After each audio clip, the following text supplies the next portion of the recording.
Yo, what's up, guys? This is D Brown with Trackheads. I'd like to welcome you to Trackheads TV. I recently just saw Kishane Thompson compete in his opener, 100-meter dash. I believe it was in China, and he ran a 9:99, and he lost to Akine Sabine, in a very close one. Sabine just kind of got him in the last 10 meters. And it was a very interesting race. I'm not looking too much into it, but I want to make a bold prediction very, very early, right? It's only, as I'm talking about this, it's only the middle of May. And I want to kind of just talk about things I noticed in the race, things that is going to be very important. Because a lot of people last year, I made predictions in the Olympics about what who the winner was going to be. And a lot of people had this hype about Kishane. And although he's very talented, I pretty much predicted against a lot of people who had other predictions that Kishane was not going to win.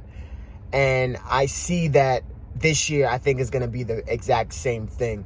I do agree that Kishane has he has some talent in the first 30-40 meters for his size that I don't think we've really seen since Asafa Powell, of just how powerful he is. Ironic, he has the same exact coach that Asafa Powell did back in the day.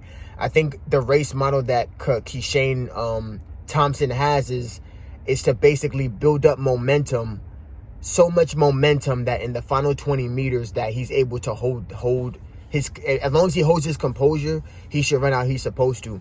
And if you've watched Asafa Powell, he runs the same exact way. He generates so much acceleration in the first 30-40 meters that leads into so much momentum, and he hits his top end speed by 60-70, and he just maintains. The problem with that, though, is that when you're dealing with someone like a Noah Lyles, or in Asafa Powell's case, a Usain Bolt, where they may not necessarily have the best acceleration, the best part of their race is their top end speed, is that if you don't clear them definitely, and don't make mistakes in those last, like, you have to really make sure that you don't make any mistakes in the last portions of the race during your speed maintenance phase, which is the last 15 to 10 meters, because someone like Noah Lyles, or even someone like Usain Bolt, who is that for Asafa Powell, they will come and sneak you. And we saw that happen last year. Noah Lyles was nowhere in sight in the first 30-40 meters. And as the race started to develop, and Noah Lyles really got into his top end speed and rhythm, Kishane Thompson ended up getting snuck. And that's what I predicted would happen last year.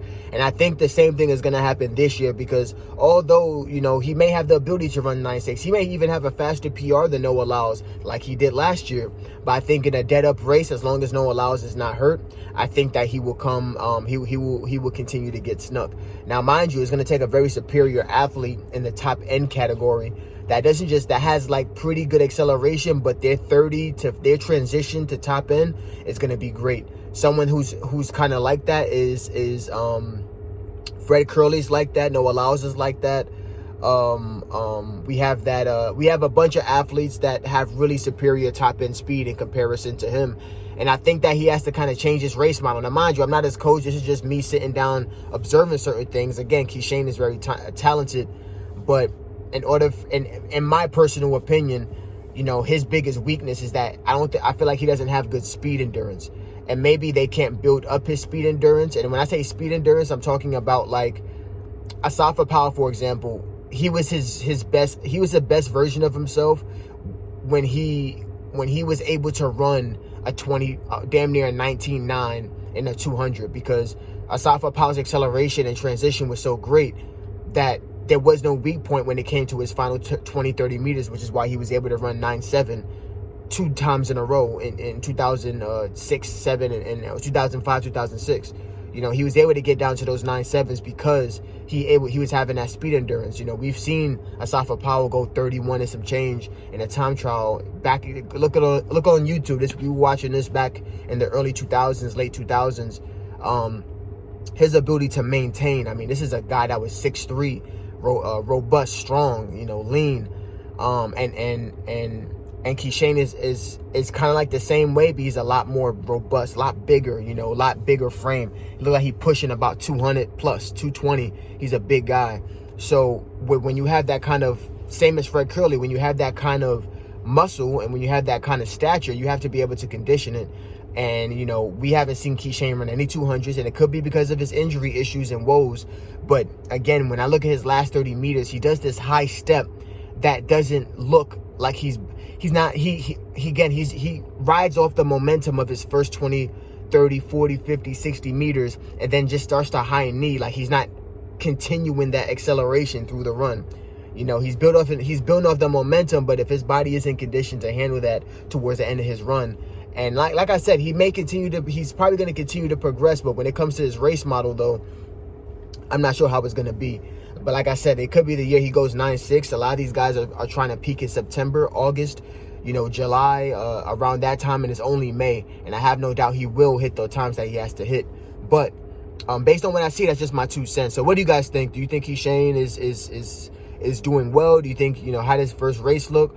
But like I said, I know it's his first international race. It's his fastest opener, etc., etc. I'm not saying he's going to run slow, but what I am saying is that that race model has to be, you have to fix that race model, because you can run 9.6 all day, but when it's not a time trial, you're racing against people, and you have to ensure that if your job is to beat Noah Lyles and Fred Curley in the later part of the season, you have to ensure that your race model is zip tight. You're not just focused on running fast at 30 or 60. You're trying to make sure you run all the way through the 100. So very, very important details. Hopefully they ensure that he has a quality season. And that's just my 2 cents, guys. So this is D Brown with Trackers. I want to thank you guys for watching. Make sure to like, comment, and subscribe. Peace.